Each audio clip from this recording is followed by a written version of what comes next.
स्थित प्रज्ञा, ऐसा stable intelligence वाला आदमी होता कैसा है? भगवत गीता से जो चाहिए वो सब मिलेगा। ये कल्प वृक्ष है, संपूर्ण है अपने आप में। आपको शारीरिक, मानसिक, आध्यात्मिक, भौतिक, व्यापारिक, जैसा जीवन सुधारना है वो सब मिलेगा। ज्ञान भगवान ने ये भी बताया कि शरीर कैसे अच्छा करते हैं, भोजन क्या करते हैं।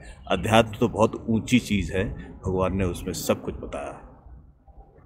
मन में बहुत सारे मनगढ़ंत विचार घूमते हैं। जब कोई मानसिक मनगढ़ंत कहानी से उत्पन्न होने वाली कामनाओं को त्याग देता है कि दुख में विचलित ना हो और सुख में उछले नहीं, इसको थोड़ा और आसानी से समझते हैं। मिल गया तो खोने का डर, नहीं मिला तो एंगर। ये भगवान ने दो चीज़ें बताई। जो स्टेबल इंटेलिजेंस का आदमी है उसको डर नहीं लगता।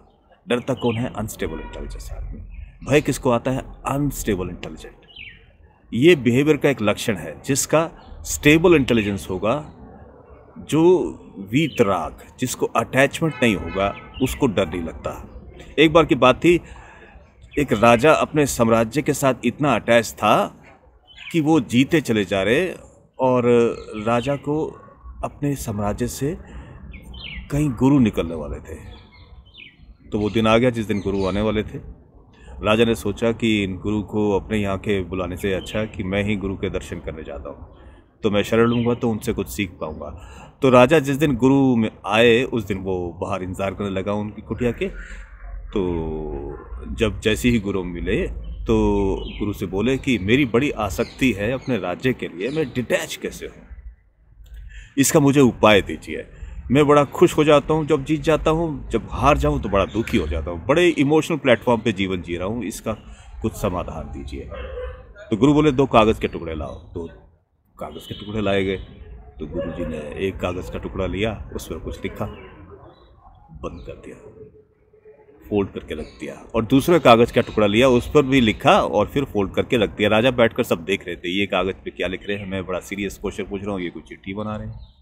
तभी गुरु ने बोला कि राजन, जिस दिन तुम बहुत खुश हो गए पहली चिट्ठी मेरी खोल के पढ़ लेना, और राजन जिस दिन दुखी हो गए तो मेरी दूसरी चिट्ठी खोल के पढ़ लेना। राजा बोले, बड़ा कस्टमाइज सोल्यूशन दिया है गुरु ने।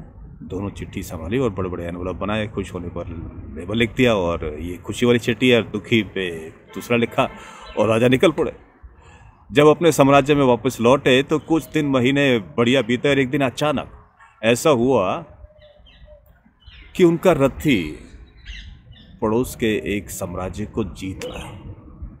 राजा बहुत खुश हो गए और इतना खुश हुआ कि उनको याद आया कि गुरु ने एक चिट्ठी दी थी, तो खुश वाली चिट्ठी खोलने के लिए बोला था।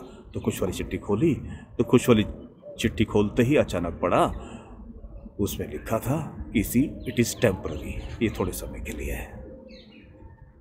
राजा हैरान, मैं तो साम्राज्य जीता और गुरु ने कहा टेम्पररी है, थोड़े समय के लिए। कोई बात नहीं। 2-3 महीने बीते और एक समय ऐसा आया कि वो जो साम्राज्य हारा था, वो उस लोगों के उन लोगों की सेना एक ने चढ़ाई कर दी।